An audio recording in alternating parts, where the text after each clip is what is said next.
Üçüncü testimize keçirik. Test belə səslənir. Bitkilərdə uzaq birləşmə zamanı hansı qametlərin çapırılmasından döllü nəsil əmələ gəlməz? Birincisi müəyyənləşdirmək lazımdır ki, uzaq birləşmə nəyə deyir? Uzaq birləşmə, deməli, müxtəlif növlərə, müxtəlif cinslərə, müxtəlif fəslərə aid olan fərdlərin çarpazlaşmasıdır.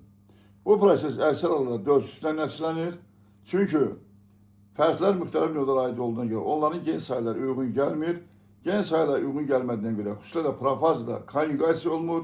Konjugasiya olmadığına görə miyozun sonunda da gamet alınmır. Gamet yoxsa mayalama yoxdur. Mayalama yoxdur, zigot yoxdur. Zigot yoxdur, fərd yoxdur. Bu dölçsüzlüyü ilk dəfə olaraq aradan qaldıran alim kim olub? 1924-cü ildə Karpaçenko kələm və tüp hibridində xromosom sayını 2 dəfə artırmaqla deməli dölçsüzlüyü aradan qaldıra bildi. Hansı bitkilərdə? Kələm və turp bitkilərində. Yəni xaçelə fəsləsinin deməli nümayəndələrdə. Xromosom sayını 2 dəfə artıranda nədən deməli sonradan döllü nəsillərinə gəlir?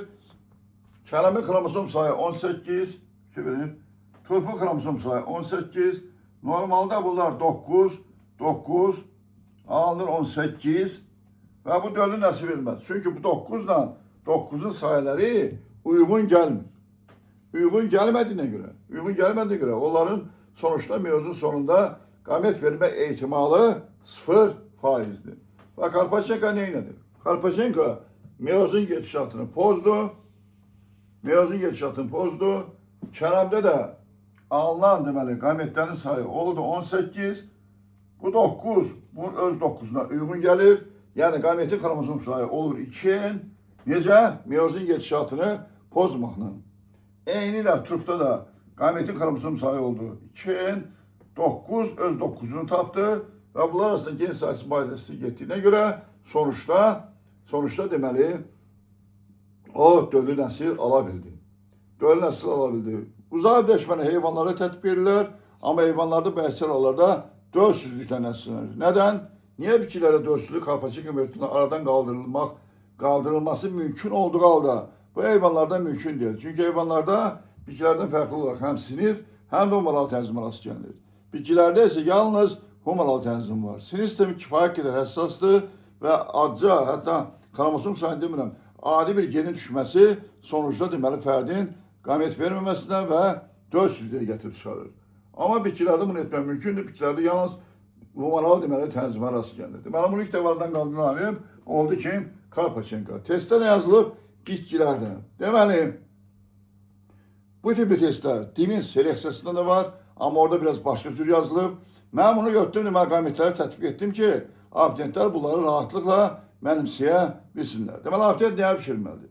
Abituriyent fikirməlidir ki, mayramada iştirak edən testdə yazıldığı kimi qametlərin xromosom sayı ən azından 2 olmalıdır.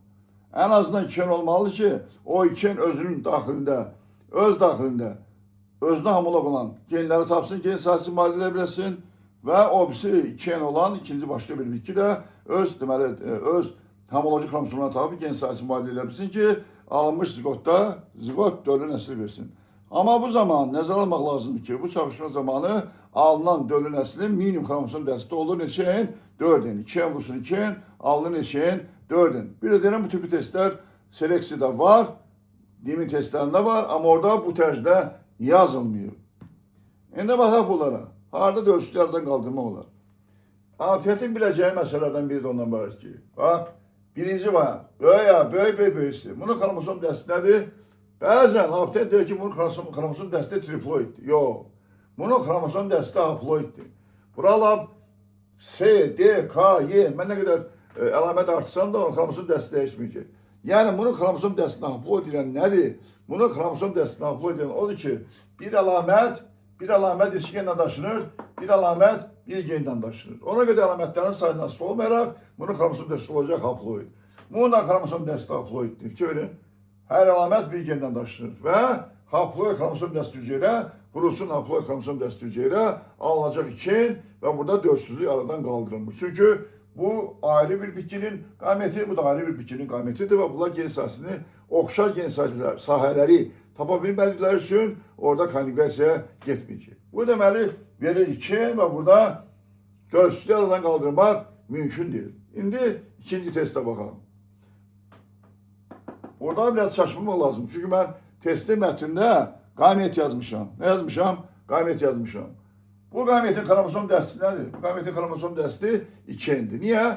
Çünkü bir əlamət 2 genden daşınır. Bak, bir əlamət 2 genden daşınır. Bu gameti hansı yetişmemiş cinsiyet kölesi verip deyəndə size tetraploid gametidir bu. Ha, bundan anılıb bu.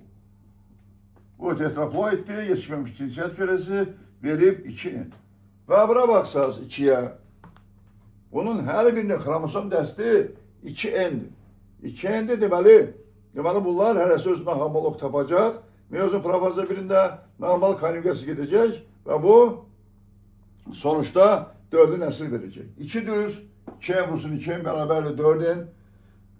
3'e bakaq, böyük A, kiçik B, kiçik A, böyük B. Bu çavrlaşmadan. Bunun kromosom dəsti haploid, bunun kromosom dəsti haploid. Yer gelmişim, bunda da haptet deyir ki, bunun kromosom dəsti 2N'dir. Deyirəm, niye? Deyir çünkü burada 2 tane gen var. Yok. Yok. Bununla buzada bak. Böyük A, böyük B, böyük D, böyük K. 4 tane gen var. Bu məntiqin, haptetin məntiqidən bunun kromosom dəsti 4'den olmalı. Yok. Bunun kromosom dəsti haploiddir. Çünkü bir əlamət bir genlə daşınır. Bir əlamət 2 genlə daşınır. Bir genlə daşınırsa, burada ben 6 tane əlamət artırım. Yani kromosom dəsti olmayacak, değişmeyecek. Bunun kromosom dəsti nədir? Haploid. Artırılıb? Yok. Bunun kromosom dəsti nədir? Haploid. Artırılıb? Yok. Ve bunları birbirine vuranda alınacak ne? Kromosom dəsti 2 olan bitki, hibrit ve o hibrit heç vaxt döllü olabilmez. Ne zaman döllü olabilirdi? Ben 3'ün üstüne birini size izah edeyim. Ne zaman bu döllü olabilirdi? Yani hansı variantda yazsaydım ben bu döllü olabilirdi. Ben buna böyle yazsaydım. A,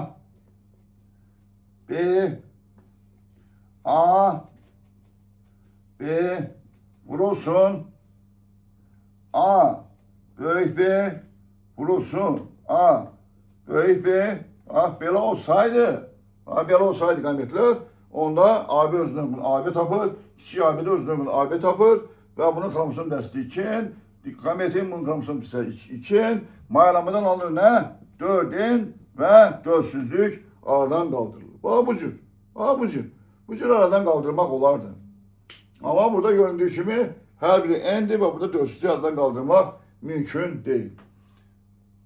4. testimize bakalım. N ile bir alamet bir gene idare olunur. Bunun kromosom dəsti haploid, bunun kromosom dəsti haploid ve bundan alınacak 2N ve bu çavrışma listesinde alınmış fərqdə, hibritdə 4'süzlüğü aradan kaldırmak 4'süz olacak. Yani çünkü her birinin kromosom dəsti nədir? Haploiddir.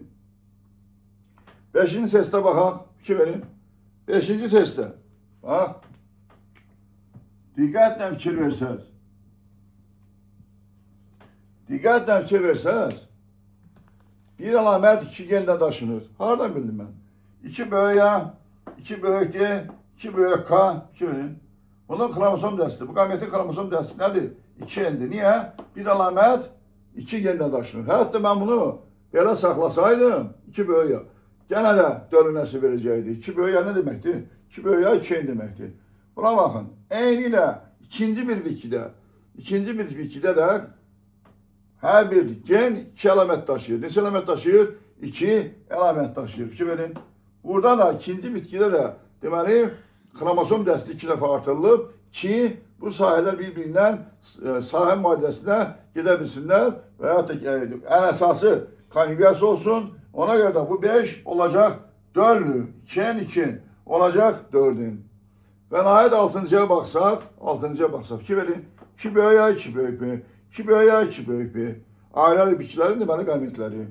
Ayrı bitkilerin gametleri ve bu savaşımızdan da 4'lü nəsil olacak. Çünkü bu gametin kromosom dəsti 2N, bu gametin kromosom dəsti 2N, 2N vursun 2N olacak deməli 4'ün. Ona göre de bu testlerini işleyen zaman çox böyük haptetlərin böyük qismi, əfsus ki, müəllimlərin də böyük hissəsi çox səhv izah edirlər. Götürüb əlamətlərin sayına görə kromosom dəsti müəyyənləşdirirlər. Misal üçün, buna deyirlər, bunun kromosom dəsti 4'dəndir. Yox. Möhtərəm haptetlər, siz nəyə baxırsınız? Baxırsınız nəyə? Bir əlamət neçə genlə idarə olunur. Bir əlamət bir genlə idarə olunursa, bu gametin kromosom dəsti haploiddir. Oradan neçə gen iyiləşməsindən asılı olmayaraq. bir əlamət 2 genlə idarə olunursa, ondan xromosom dəsti əlamətlərin sayından asılı olmayaraq diploiddir. 3 dənə olsa, mən bunu bir də bura artırsam olacaq 3'in.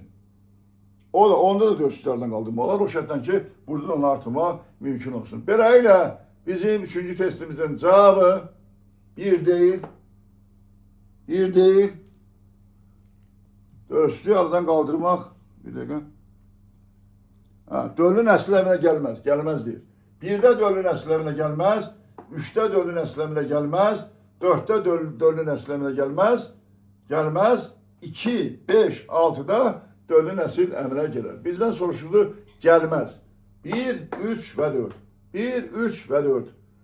1, 3, 4. Bu izahlara diqqətlə qulaq asın. Bu izahlara diqqətlə qulaq asın. Deməli, bu testin cavabı 1, 3, 4 variant A.